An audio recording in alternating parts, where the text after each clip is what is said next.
Oh, g'day. I just finding a detour, you see. I don't like to really go in and peak out traffic too much. And I found one, but I know where I'm going anyway. See, I'm never lost, you see, because I might not know where I am at times, but I certainly know where I've been, and I certainly know where I'm going. And if in the case that I don't know where I'm going, then I've got a fair idea either where I've been or where I am. So I'm never actually lost. Never been lost in my whole life, in fact. Now, it's interesting, isn't it? Because we've got to make our way in life, don't we? Going out there, I'm sure I'm not touching this device. Now we're going to go and make our way in life. It's interesting because I was thinking about compost before. I've been dealing with compost, and that was yesterday, in fact. But I've been thinking about that. You go and like, what I do is I walk through people's or their crap or their poo, right? And I turn that into a great compost. It's manure. I walk through people's manure with them. I get into people's manure or get into the mud with people, and I walk through it with them, right? And then when we come out the other side is that it's a transformation. It's a metamorphosis. So people's manure or their rubbish or their gunk that was no good to them, weighing them down, holding them back, making them dirty and smelly, whatever. But then that turns around and it becomes, first of all, it becomes manure, which you can grow a wonderful garden from. But if you turn that manure into compost or into this good soil, then you can grow a very wonderful garden indeed. And you can grow like the same as your mind. You see, your mind is a garden. Your thoughts are its seeds. Now you can grow flowers if you want, or you can grow weeds, or you can grow yourself a very lovely produce. Very lovely produce, in fact. You can grow good food to eat. You can grow all kinds of medicines, herbs, get into apothecary, all kinds of stuff. The symbolism that comes with the analogy that goes with the compost is quite a powerful one, I find. And that's very much about what my work is. And by default, that kind of brings a certain closeness into the world. It's, here we go, I've done a detour. I'll quickly slip out there. It's almost like all that traffic is waiting for me to get around them. Anyway, it brings a certain closeness. Elvis, don't you dare get in my way.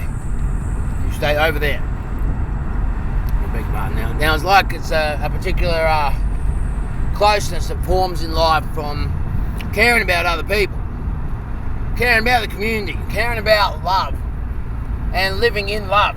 There's not this thing about falling into love, and not this thing about this means this and this means that. Like, if you are living in a state of love, then that's what you're living in. You're in a state of love. You live in love. You don't fall anywhere. You are love.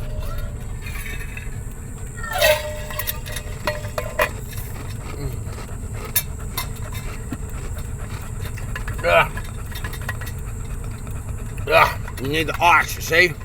Good in winter, good in summer. You need the ice, carry the ice around. It's the only thing that keeps you going, right? Now, the thing is, you can have a particular closeness in life with everyone and everything, or you can have a particular lack of closeness in life, a particular separation that is there in all that you do, and the lack of fulfillment, the lack of harmony, the lack of grace, the lack of understanding, the lack of facilitation, the lack of patience, the lack of congruence. All of these things, they wear on us. But you find even in a city of 2 million people, which is where I am right now, or in a locality that has 30 people for 400 square kilometres, and anywhere in between. Elvis, get out of the way. Get away from me. Get away. Sorry. Elvis is sticking his face in front of the bloody camera. He didn't touch it this time. He wants to be part of it. Thing is, if you got love, then you got closeness.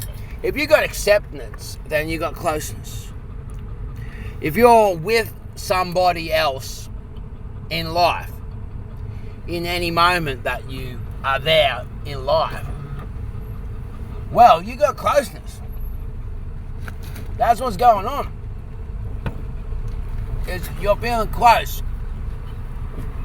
And I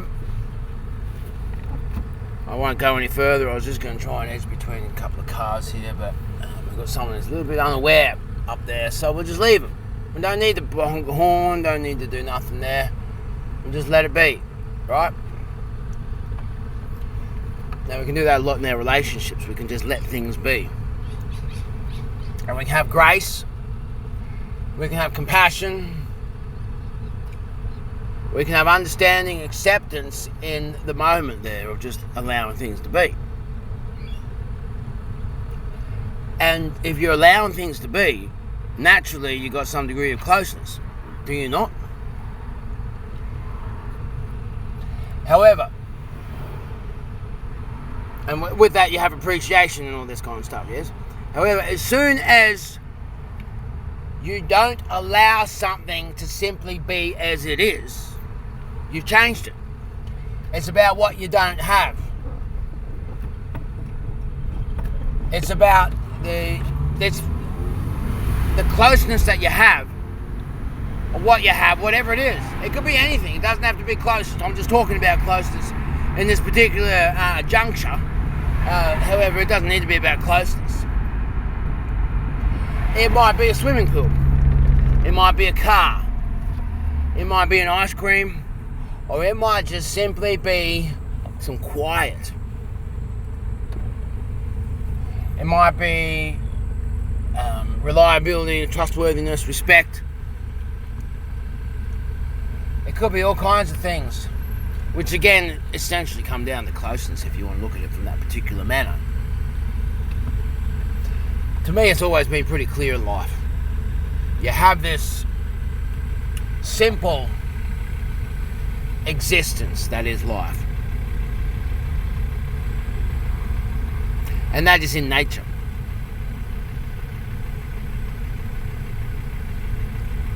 And you can appreciate what you got.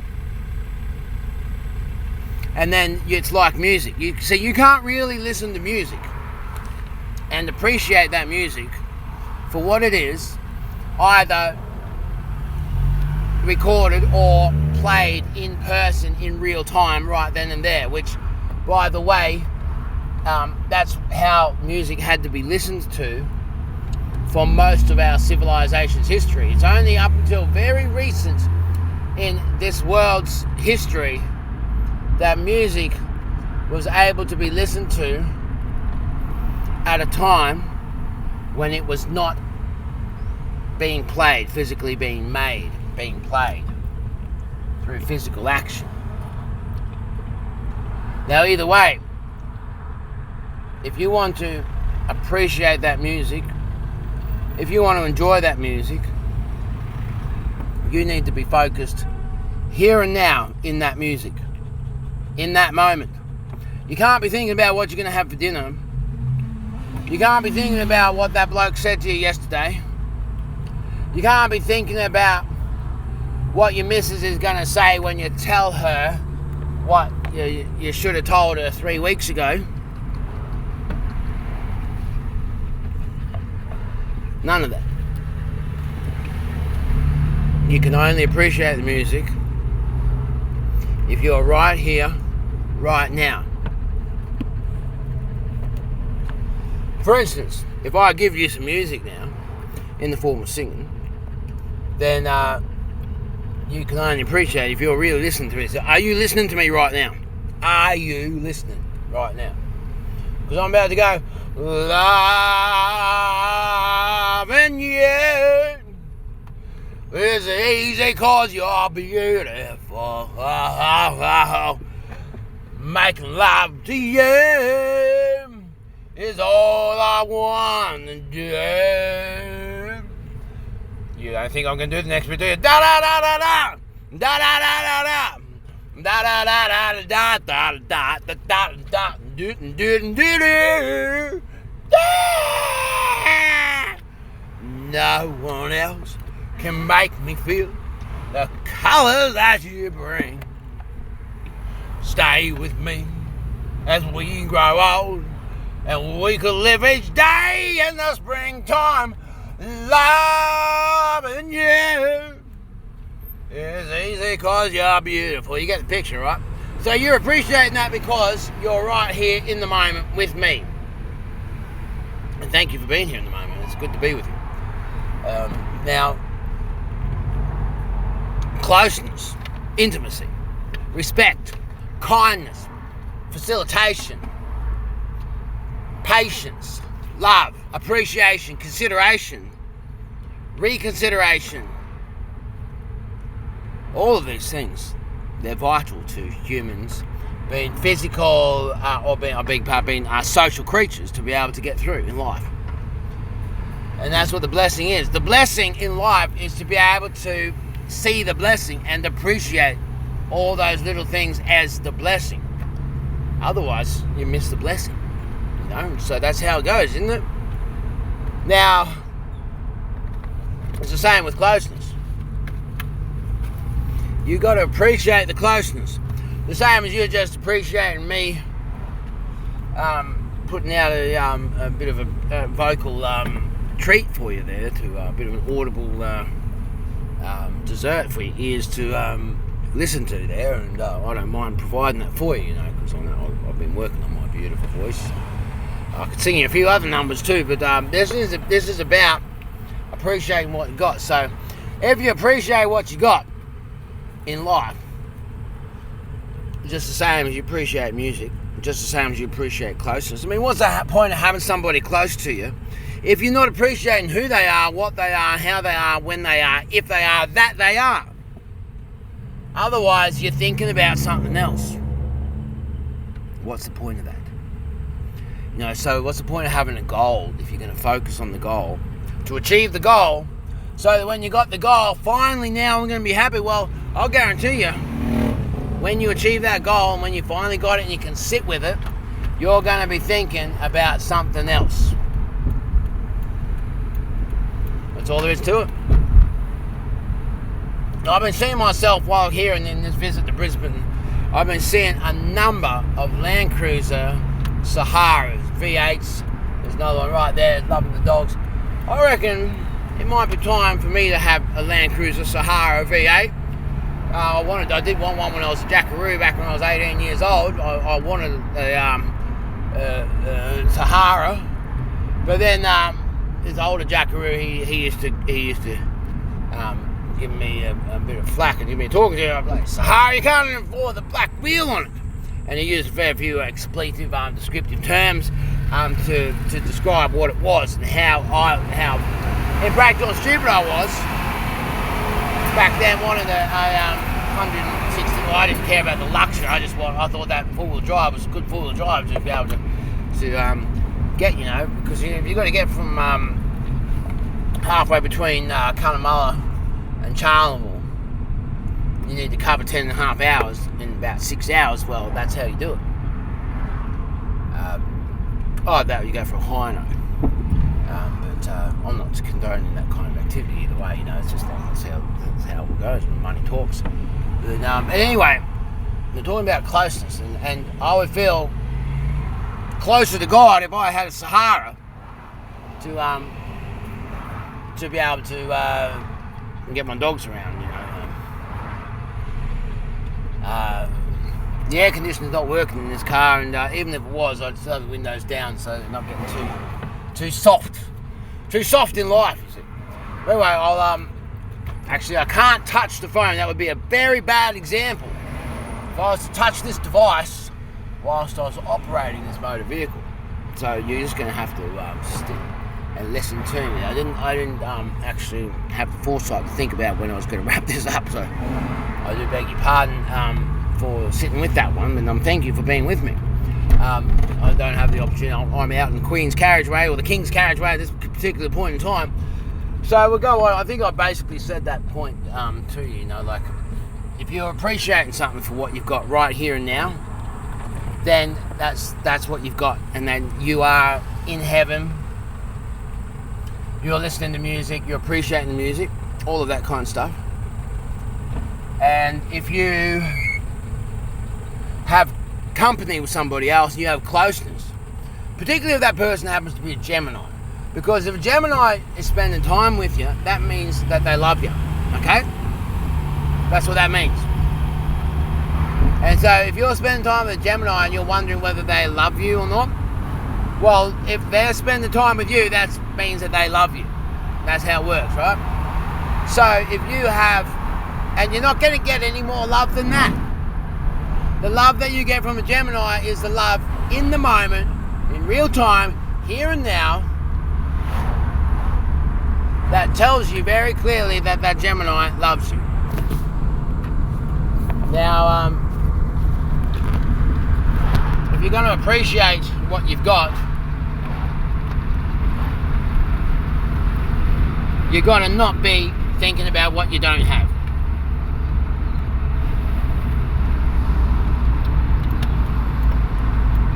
Now, I see so many people in my work and in my life, both male and female alike, and respectively, that they have something worth appreciating right here and right now in real time, but instead they make a fuss.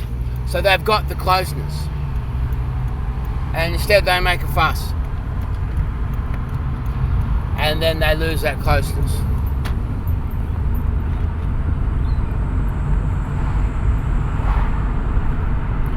And that's what you call a tragedy. So I've got the opportunity to pull up now, but before I do, I'll just give you one more. Loving you is easy 'cause you're beautiful. Making love to you is all that I want to do. Every day of my life is filled with loving you. Do.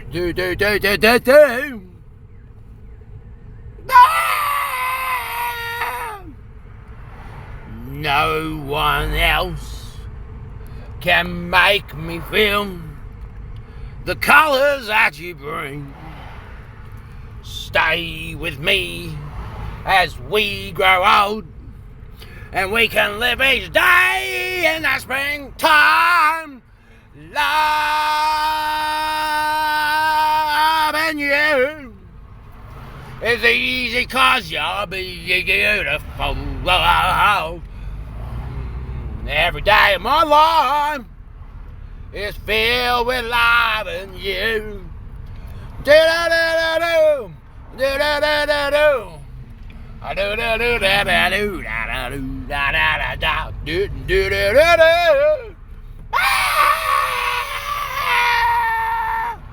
That's probably one of my better editions, actually. So I'm happy to share that one with you.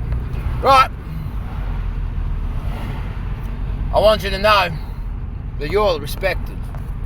I want you to know that you're valued. I want you to know that I care about you.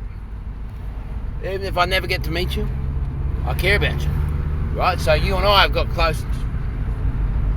Are you an Australian, or are you watching this from somewhere else in the world? Because if you're an Australian, I care about you. If you're Australian spirit, you could be an idiot, but I still care about you. And if you're from somewhere else, if you're a foreigner, well, I care about you. I care about you just as much as if you're an Australian. Now, I have a dear friend of mine said to me one time, just look after yourself and your children and no one else. Or look after yourself and your family and no one else. And I saw that text message. I remember holding the phone in my hand, looking around going, I'd rather die. I would rather die than just look after myself and my family and nobody else. That sounds like misery, and that sounds like hell. for myself and for everyone else around me.